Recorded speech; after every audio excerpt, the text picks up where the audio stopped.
el candidato Sergio Massa. Escuchemos lo que decía ayer a propósito del Fondo Monetario Internacional y una denuncia que se viene. Mirá. Le voy a dar una primicia que le va... Cristina de Macri. Pero le voy a contar una primicia que lo va a entusiasmar porque puede ser primicia inclusive internacional y va a engalanar su programa. Muchas gracias. A fin de mes el FMI empieza la investigación sobre la fuga de capitales del préstamo stand-by del 2018 y manda una comisión a la Argentina que va a hacer una revisión sobre el 66% que según la AGN, que es un órgano de la oposición, lo lidera el radicalismo, no se usó para financiar ni hospitales, ni escuelas, ni para resolver la estabilidad económica, sino que se usó para financiar el pago a fondos de inversión BlackRock, Templeton, Ashmore. Sobre la sequía. Bueno, ahí hablaba de esa suerte de denuncia que aparentemente se viene, una suerte de auditoría del propio fondo. ¿Cómo lo viste más a Facundo ayer? A ver, creo que lo distinto, lo relevante es un candidato del peronismo yendo a una entrevista en un canal que no participan miembros del oficialismo en calidad de entrevistado. Y si no tienen tanta voz esos espacios. No, te diría no tanta, en general no participan voces del oficialismo. Eso es bueno para Massa. Bueno, a ver, ¿te acordás lo que te decía al principio? Hay una necesidad de una parte, los dos tienen que construir una mayoría. Construir una mayoría es llegar a 50 puntos. Ninguno llegó a 50 puntos. Uno sacó 37 y otro 30. Alejó los dos de los 50. Tenés que buscar un público que no es incondicional tuyo, ¿no? Que te mira de reojo, que desconfía de vos. Entonces, tenés que empezar a hacer cosas distintas, a enviar señales de que tenés la capacidad y la voluntad de construir algo diferente. En una Argentina que viene desde hace tiempo, salvo por algunos espacios muy limitados, muy fragmentada, muy quebrada, polarizada, donde las señales de noticias parecen estar muy identificadas con espacios políticos. Jugando un partido, ¿no? Sí, cada uno. Hay pocos lugares que, bueno, este es uno, ¿no? Que reciben visitas de distintos espacios políticos.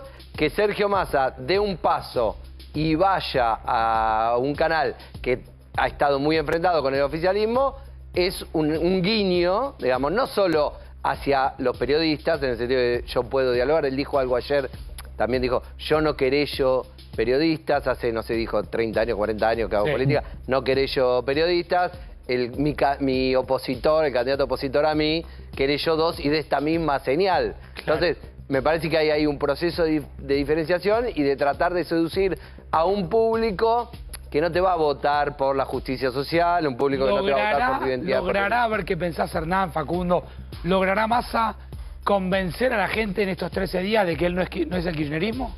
Bueno, esa es la gran duda de un gran porcentaje del electorado. Ayer era una entrevista que la verdad que era difícil de hablar, de verdad era entrecortada todo el tiempo, pero que fue, para mi forma de ver, Massa la administró bien porque logró plantear varias de las cuestiones. En el video anterior veíamos que él decía, el presidente voy a ser yo, algo que repite desde hace rato, y además agregó y viene diciendo... ¿Podrá ser él el presidente? Porque no está claro quién va a ser el jefe del bloque del peronismo en la Cámara de Diputados. Claro, podría ser Máximo Kirchner, no está claro qué va a pasar en el Senado. Pero me parece que la discusión esa hoy está puesta del otro lado. No en el oficialismo, donde la figura de Massa y sobre todo la campaña ha puesto en el centro de la escena Massa, con toda claridad. Y él se ha encargado de repetirlo cada vez que puede. El problema lo tiene, creo que lo decía antes, el problema lo tiene en todo caso Milei Macri, donde hay dos figuras. Una puede ser presidente y el otro es una figura fuerte.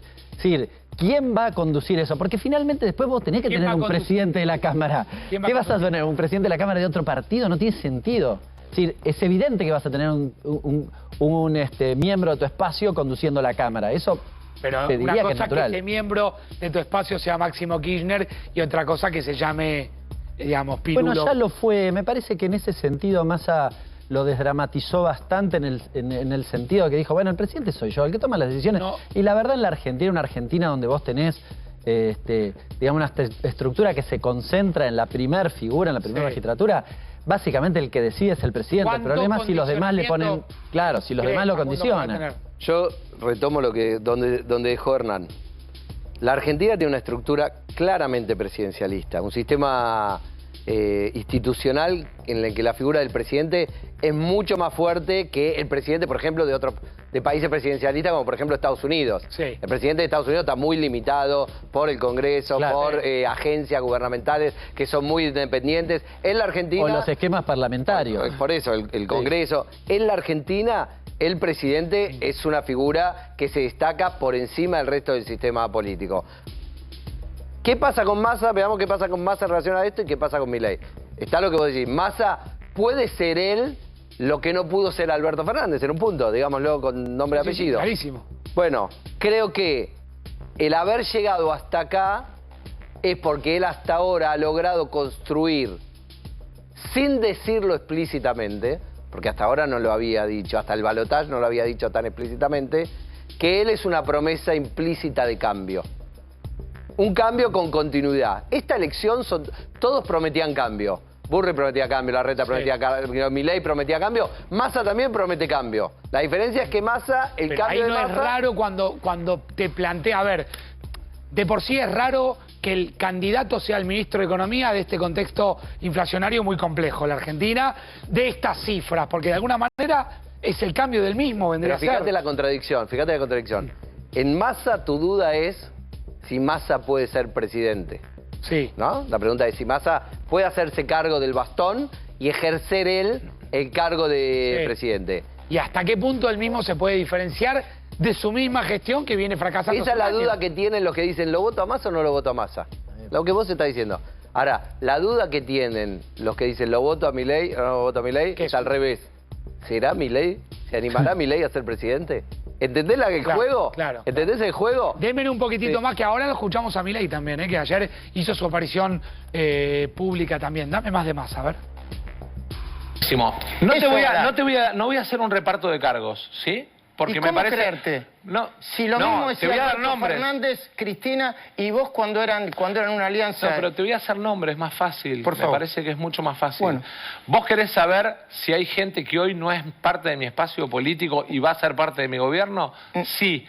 Aún aquellos que hoy están planteados en posiciones absolutamente neutrales, por llamarlo de alguna manera. ¿Cristina va a ser parte de tu gobierno? Cristina, primero, deja la función pública. ¿Sí? No, deja de ser senadora, pero... No, deja de ser vicepresidenta, no es senadora, pero deja de ser vicepresidenta y no va a tener cargo público. Y pero además... va a tener mucha influencia. No, vos te equivocás. Lo mismo ¿Sabés en qué te equivocás? ¿Vos decís que no va a tener influencia? No, el presidente... Me decís que no se va a meter ni en nada. Como no se metió en todo este año de trabajo mío en el ministerio, Luis...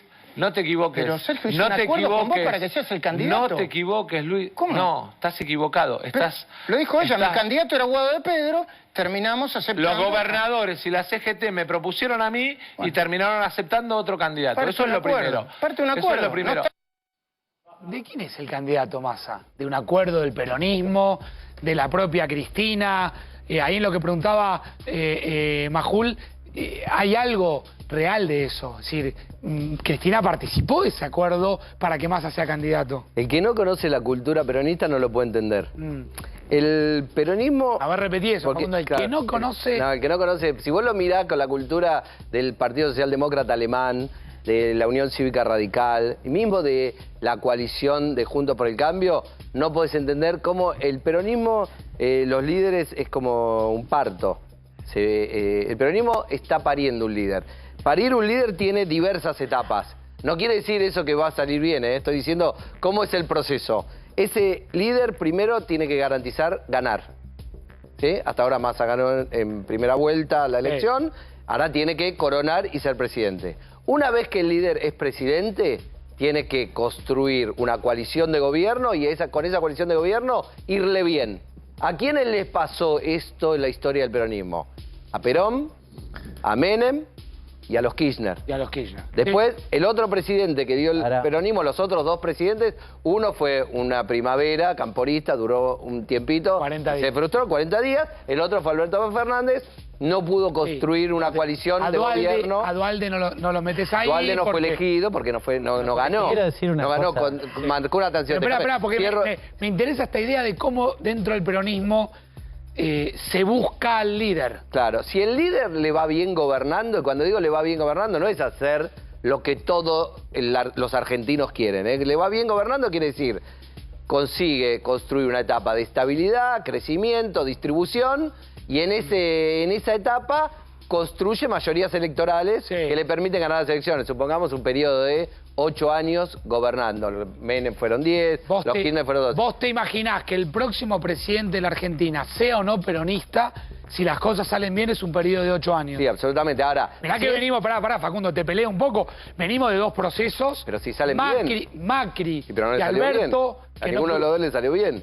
Ni a Macri ni a Alberto, por eso no renovaron. Yo digo, si les bueno, pero eso siempre es así, digamos. No es siempre así. No es siempre así, porque para construir, Hernán, para construir un ismo, es decir, un liderazgo dentro del peronismo, al que le pongas tu nombre, por decirlo de alguna manera, porque el peronismo, los liderazgos son personales. Esos liderazgos, para construir un ismo, una etapa, para marcar una etapa, claro, para construir el masismo, tiene que ganar la elección y al mismo tiempo construir una coalición de gobierno con cierto... No me contestaron, no me contestaron lo que yo preguntaba. Mientras ya aparece en pantalla, acá lo ves, el contador, 17 días. 2 cuestiones. Con 27 horas de cara al balotaje. 17... No, 12 días, perdón. 12 días. Te veo de lejos, digo 17, no. El horario. No es por el 7, Fernando, no. Abandoná un poco eso. Ahora, insisto con esto. Massa, ¿cuánto tiene que ver Cristina en la elección del Massa candidato? Escúchame, a ver. Para la misma entrevista. La propia Cristina, no Massa ayer, la propia Cristina dijo: yo no voy a ser candidata a nada. Lo ha dicho en más de una oportunidad. A mí me llama un poco la atención esta cosa de si habla Cristina porque habla, si no habla Cristina porque no habla, a ver si la traemos de nuevo. Me parece que ahí había una cosa un poco teledirigida, tratar de asociar o vincular, digamos, pensando en el votante de Bullrich, al Massa supuestamente kirchnerista. Ahora, vos decías, ¿por qué es Massa candidato? Yo te lo digo desde el punto de vista económico. Massa asumió en plena corrida a mediados del año pasado y logró que el barco no se fuera al demonio. No es menor esto. Y en el peronismo tiene un revalor eso. Hernán. No. Vos me vas a decir la inflación alta. No.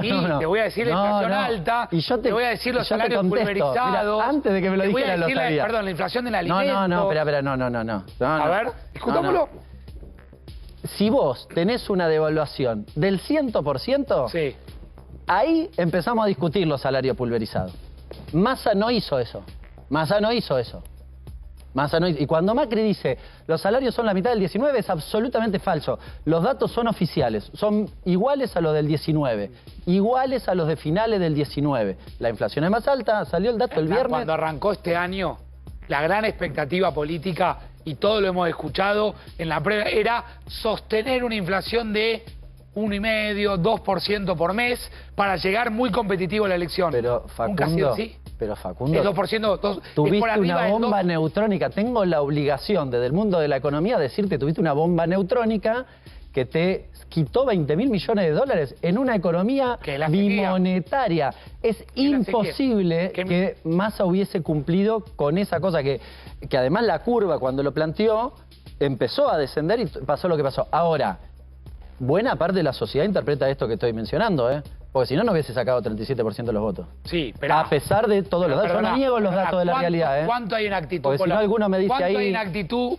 polarizadora de la elección del voto? No importa, pero la polarizadora va no convencido de Massa, no importa, y lo vota en contra, y le vota en contra a Milei. Pero eso reafirma lo que estoy diciendo, que si vos, antes de Milei, votás a Massa, preferís la situación y la conducción de Massa antes de lo que significa una mega devaluación. Nadie es tonto acá, digamos, nadie se tira un tiro en los pies y sabe que una devaluación del 100% lo sepulta. ¿Qué mirada tenés, Facundo? Perdón, porque yo planteo la extrañeza, digo, acá lo abro, la extrañeza de tener un candidato que a su vez es el ministro de Economía de un país con este cuadro inflacionario, que entiendo lo que plantea Hernán, y obviamente abramos el debate y discutámoslo. ¿Cuál era el problema con el que cargaba este gobierno? Este gobierno cargaba con un problema de la promesa no cumplida. Es decir, llegó al poder en el 2019 con una promesa y esa promesa no fue satisfecha. Por lo menos, mayoritariamente, la gente opina eso. Eso le costó a Alberto Fernández no poder ir por su reelección y también, en parte, en mi opinión, le costó a la propia Cristina Kirchner no poder confirmar un liderazgo electoral. Sí. Ahora bien, ¿qué es lo que hizo Sergio Massa? Sergio Massa le restituyó al peronismo una figura de liderazgo hacia dentro del gobierno y de orden político. ¿Pudo resolver el problema de índole económico? No, no lo pudo resolver. Bueno, Por eso yo digo, Hernán plantea que lo que pudo resolver fue que no explote más de lo explotado que estaba. Supongamos que sí. Es una mirada. Supongamos que sí, es una mirada, pero creo que complementario con eso, que no compite con esa mirada, sino que apunta hacia otro lugar, le restituyó el liderazgo, el clima de gobernabilidad, porque cuando él llegó al gobierno existía la idea que era un gobierno en descomposición. Se terminaron las tensiones entre Alberto Fernández y Cristina Kirchner, no se habló más de eso, el liderazgo se concentró en su figura y él tiene... A costa de un presidente que abandonó prácticamente la función. El fin de semana se vio como en un acto de la propia policía... Nunca visto. Nunca visto. Un ministro de Economía o candidato que esté pasando a costa de esto, pero a ver, eso es lo que le permite a Sergio Massa en esta oportunidad, aún siendo ministro de Economía de este gobierno, ser o constituirse en una promesa implícita de que si él llega al gobierno las cosas van a cambiar. A tal punto van a cambiar que ayer yo vi esa entrevista, me pareció ahora vamos a ver, perdón. y atractiva. Ahora seguimos viendo a Massa para analizarlo. Pero un punto que me parece muy interesante. Y ahora vemos a Milei también, que ayer hubo aparición pública. Un punto que me parece muy interesante, que es muy sensible a mucha gente que no solo vota por lo económico, un tema de política exterior. Cuando le preguntan ayer a Sergio Massa, Luis Majul le pregunta sobre su posicionamiento respecto al conflicto que está sucediendo hoy en Israel, toma una posición que es totalmente diferente de la que tiene el gobierno. Sí.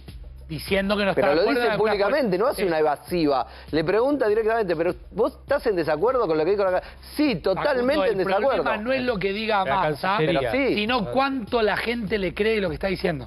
Bueno, un 37% ya le cree. De arranque. Bueno, entonces ahora tiene que llegar a 50 para gobernar. Tiene que lograr que... Lo que pasa es que Facundo, pero con eso compite contra el otro. Esperá, déjame escuchar. No, pero dale, solo, completame ahí y escucho pero más. Del otro lado, quien va a competir con Massa es de un sector concebido justamente por todos los políticos que hay, Massa, Bullrich, Larreta, Bregman, que están en desacuerdo totalmente con lo que hacen los políticos tradicionales.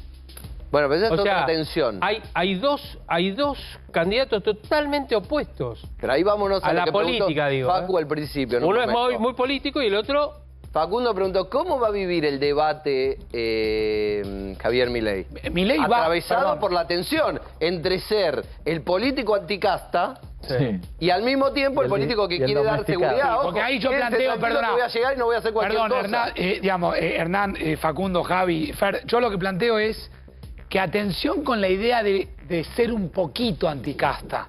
Porque esa idea es una idea que puede lesionar incluso al propio votante inicial de aquel 29/30% que Milei no logró superar entre las PASO y la primera vuelta.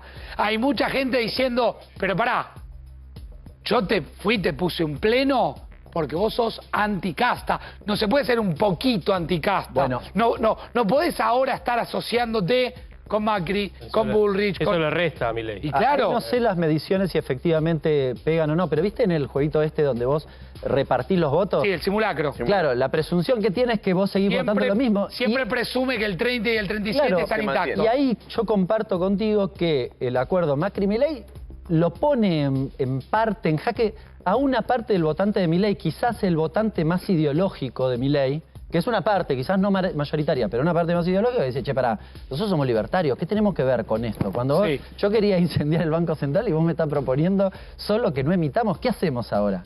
No le cierra por ningún lado, digamos, con lo cual, y de nuevo, a mí me parece que en el debate esto va a ser el eje central. Me esperan un minuto, veo el último corte de Massa y empezamos a analizar a Milei.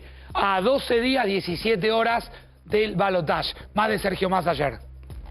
¿Estás a favor del juicio político, a mi entender, amañado, caprichoso, que le están haciendo la Corte? Tus aliados de Unión por la Patria, ¿cuál es tu posición concreta? Hay dos juicios políticos planteados. Uno de la coalición cívica, que no es aliado mío. Sí. pero que no está impulsado. Es el que está en tratamiento. Sí, pero no. Es el que va a dictamen. Las acciones no van. Es el que va a dictamen. Es uno de la coalición cívica que sí. Pero sí. Sí es el que va a dictamen. Háblame del otro, si del de la coalición cívica no querés hablar. Bueno. Estaba trabado el cosa. Mucha tensión, ¿no? Allí en esa entrevista. Como decía Fer... No, que había mucha traba en el diálogo. Estaba trabado, estaba complicado el diálogo. Le pregunta por dos causas. Una de la coalición cívica, que es la que termina Massa diciéndole, pero esa no es de mi aliado, es de la coalición cívica, y Majul le termina diciendo que no, que él no la iba a responder. O por lo menos que bueno, porque en realidad no le interesaba tanto. En la discusión... Necesito un poquito de agua para... Sí, no pasa nada. Seguir en la discusión del juicio de la Corte, efectivamente, hay 10 proyectos en realidad. Los que más están promovidos son uno, si se quiere, de Moró, y otro vinculado a la coalición cívica, impulsado por el y por básicamente por Lilita Carrió. Y es el que Massa dice esta cuestión. Ahora, Massa además lo dice después en una parte que sigue, dice, yo le pedí al Congreso que esto lo discutamos después del balotaje, para que no quede embarrando la cancha del balotaje. Igual, ojo, porque hoy algunos diarios decían, no contestó, o Massa no quiso, o no dice... Ahí hay un temita que yo los voy a buscar porque digo, pará, la sociedad, porque esto es una discusión medio de la casta justo. ¿La sociedad qué piensa respecto de la Corte? El 70% cree, no está de acuerdo con la Corte. El 70% no está de acuerdo con la Corte. Y tiene serios te digo, Hernán, y acá discutámoslo, son tan urgentes los problemas de la Argentina que hasta que el pueblo llega a pensar en el rol de la Corte, en si la Argentina necesita un procurador, por supuesto que yo creo que, digo que bienvenido el debate y que la gente pueda participar. Mirá, mayo del 23, la CELAC. 67,6 imagen negativa de la Corte Suprema. Positiva 25. Claramente, para el que está eligiendo, yo creo que esa pregunta la pasó, no le agregó nada. Yo creo que no le agregó nada para el que elige en el balotaje. Ahora, probablemente también la respuesta de Massa es la que es, porque hay buena parte de la sociedad que ve que la justicia no funciona tan bien. No, eso está claro. Que ve que la justicia no funciona. Eso está claro, pero, Hernán. Puede preguntar a la gente, ¿qué piensa de la Corte Suprema? La verdad que todos los jueces, y entonces ya involucra a toda la justicia. No particularmente. Perdona, Javi. Y acá vuelvo a algo que Facundo Nehamki planteaba en el arranque. Si vos haces una encuesta sobre el funcionamiento de la Corte o de la justicia, un alto porcentaje del pueblo te va a decir no funciona, es lenta.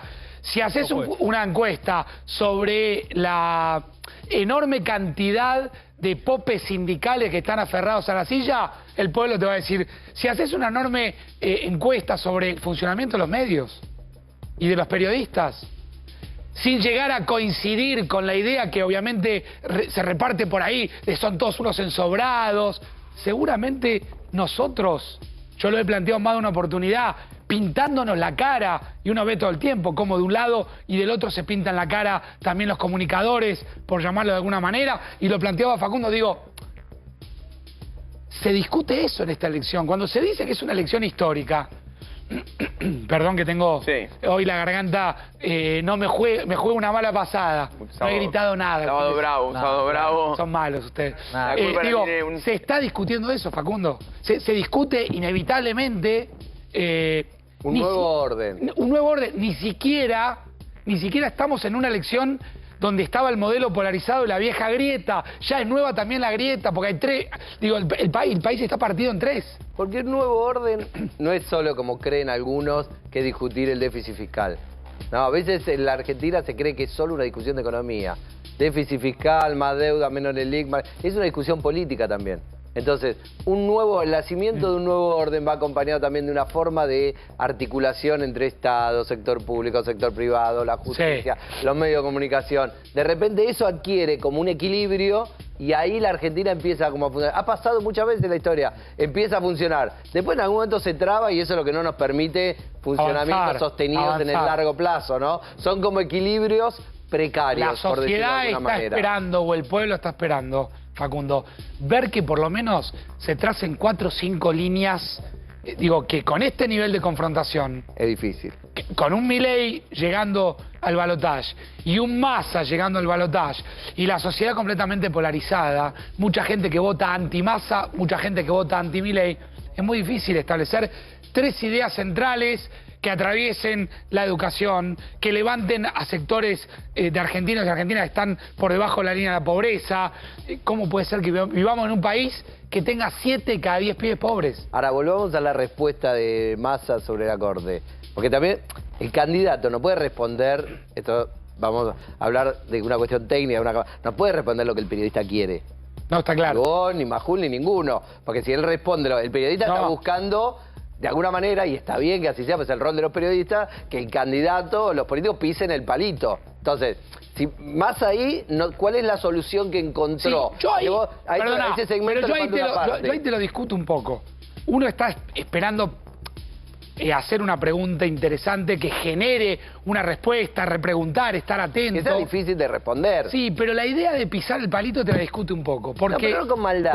Digo, claro. Ponerlo en una inclusión. Vos tenés que, digamos, por ahí estoy opinando a boca de jarro, ¿no? Porque no soy, mi rol no es periodista, soy encuestador, pero me da la sensación que el periodista tiene que, de alguna manera, acorralar no por carácter, sino por la dificultad de la pregunta. Claro, no en términos negativos. Pero Massa desarrolló un recurso para eso, que es el mismo recurso de toda la campaña. Analicémoslo desde este punto de vista. ¿Qué hace él? ¿Qué le responde? Porque nosotros acá vimos un fragmento muy específico, pero la pregunta larga, cuando a él le hablan de él no puede responder. No puede responder ni estoy a favor, porque entonces es kirchnerista, no puede responder estoy en contra porque se pelea con Cristina seguramente. Entonces, ¿qué responde? Habla de los tiempos de la justicia.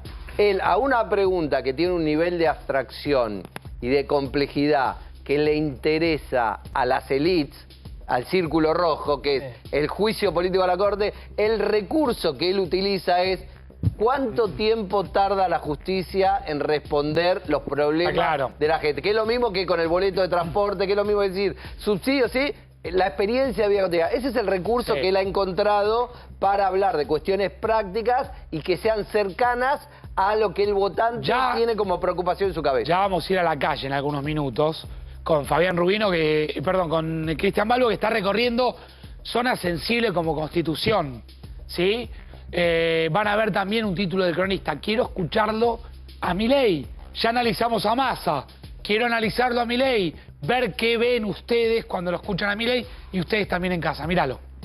Nosotros no vamos a hacer medidas que dañen a la gente y solamente la recalibración tarifaria directa va a ir conforme mejoren los ingresos. ¿Cree que eso es lo que más lo afectó en la última elección? Digo, cuando uno veía que todo pasajero en el tren tenía ese cartel o mismo... Bueno, pero vos fíjate esto, porque esto también es un atentado contra la institucionalidad. Utilizó los recursos del Estado para hacer campaña negativa en contra de otros candidatos. Ahí se discute el tema tarifas. ¿Cuál es la realidad, Hernán? A ver, la realidad es que vos... Poneme cuando puedas el título de cronista. Te paso algunos datos... Pero a ver, ¿es como Massa plantea? ¿El boleto se va a 800? ¿O es... Mirá el cronista, el subsidio que evitan... Dame lo más grande que no llego a leerlo. Eso. Con subsidios que evitan que se triplique el gasto familiar, crece el debate sobre el rol del Estado. Mira, en esa misma nota citan varios números. Por ejemplo, el caso de la electricidad en una casa, una familia que gasta 300 kilowatts por mes, más o menos, una familia de clase media y demás. Si vos pagás sin subsidio, pagás 11.500 pesos. Con subsidio, 3.000. Mira, hablas de 85% subsidiado. Esto es fácil de detectar. ¿Por qué? Porque hoy tenés N1, N2, N3, es decir, tenés 3 segmentos de la sociedad. Hay uno que paga sin subsidio y uno que paga con subsidio. ¿Y eso que planteas pasa igual con el transporte? En el transporte sí. De hecho, el colectivo vale 56 pesos. Depende cuántos kilómetros, pero más o menos 56 pesos. Y si le quitas el subsidio, se iría a 700 pesos. En el tren es peor, porque el tren en general suele ser un poquitito más barato. 52 pesos de nuevo. Pero perdón, ¿acá no hay campaña de miedo? Yo te digo, el subsidio es el subsidio. ¿Qué mirada tenés? No, porque la campaña del miedo, todos los candidatos meten miedo respecto al otro. No hay una campaña del miedo de un lugar al otro. Todos los candidatos... A ver, desde el campamento, vamos a decir, el campamento Milei, se dice, ojo, si gana Massa, sigue el kirchnerismo. Sí, y desde el campamento Massa, si gana Massa, ojo, si gana Milei, te van a si gana Massa de Venezuela, claro, si gana Milei... Porque el miedo es un movilizador. No, está bien, pero en lo discursivo podemos decir todo lo que quiera. Ahora yo digo, si Milei te está diciendo que si gana va a desregular el combustible, bien, y lo va a llevar a paridad internacional. ¿Cuándo? Está hablando... ¿Cuándo? Cuando asuma. ¿Pero no está retrasada la nafta? ¿Vos cuánto lo querés pagar la nafta? $1. ¿Vos la querés pagar el galón? ¿Vos la querés pagar $1? No se paga, no, el litro. No sé, está bien, qué sé yo. El litro, está bien. Yo prefiero... No se paga $1 en todo el mundo, el litro. La actividad productiva en general prefiere pagar... El tema es que dólar. Prefiere pagarla subsidiada. Si yo le digo a una pyme que en lugar de pagar el combustible a 300 pesos, como lo está pagando hoy, lo pague a 800, 850, 930, ¿cuánto querés? Ese es el dólar blue. No importa, ¿cuánto querés? Y si Milei gana, vamos un poquitito más. Y si Milei gana y dolariza, ¿cuánto crees que va a estar la nafta? ¿A qué dólar dolariza? ¿Cuánto crees que va a estar la nafta? Depende a qué dólar, Hernán. Bueno. ¿A cuánto dolariza? Pero le había dicho que iba a dolarizar a 700. No, pero a esta altura del partido ya sabemos algunas cosas. Si dolariza con los dólares que vos tenés, todo el espectro ideológico de los distintos economistas, de las antípodas, desde yo hasta Melconian, nada que ver, plantean que de 3.500 para arriba. De 3.500 para arriba. No, perdón, no dijo eso. Yo dijo que iba a dolarizar a 700. ¿Y cómo hace para dolarizar a 700 si tiene 10.000 millones de dólares para reemplazar? ¿Cómo hace? ¿Cómo hace? Lo expliqué 50 millones de veces, no puede. O pide un crédito de 50.000 millones de dólares que alguien se lo tiene que dar. Bueno, y ya todo el mundo le dijo que no. Él dice porque tiene un acuerdo secreto con alguien. Vamos a ser más explícitos. Milei dijo, cuanto más alto el dólar, mejor para dolarizar. Ahí está, lo dijo él mismo.